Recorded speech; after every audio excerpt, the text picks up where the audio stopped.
ہم کریں گے ہر مظلوم کی حمایت۔ السلام علیکم، میں ہوں حرین فاطمہ اور آپ دیکھ رہے ہیں حمایتی نیوز HD چینل۔ نظر ڈالتے ہیں آج کی اہم خبروں پر۔ محکمہ موسمیات نے آج سے ملک بھر میں 1 جولائی تک بارشوں کی پیش گوئی کر دی ہے، تاہم کراچی میں اگلے 3 روز تک گرمی برقرار رہنے کا امکان ہے۔ محکمہ موسمیات کے مطابق آج سے بحیرہ عرب اور خلیج بنگال سے مونسون ہوائیں ملک میں داخل ہونے کے بعد سندھ کے مختلف علاقوں، اسلام آباد، بلوچستان، پنجاب، خیبر پختونخوا، گلگت بلتستان اور کشمیر میں بھی بادل برسنے کا امکان ہے۔ گزشتہ روز کراچی میں چلچلاتی دھوپ اور سمندری ہوائیں بند ہونے کے باعث 41 ڈگری کی گرمی کی شدت 50 ڈگری کی محسوس کی گئی، جبکہ کراچی میں آئندہ 3 روز کے دوران بھی گرمی کی شدت برقرار رہنے کا امکان ہے۔ اس سے قبل جناح اور سول اسپتال میں 10 افراد کا انتقال ہوا۔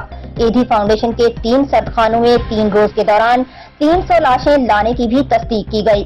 شہر کے مختلف علاقوں سے نشے کے عادی 7 افراد کی بھی لاشیں ملیں، جبکہ گرمی سے کیٹل کالونی میں متعدد جانور بھی ہلاک ہوئے۔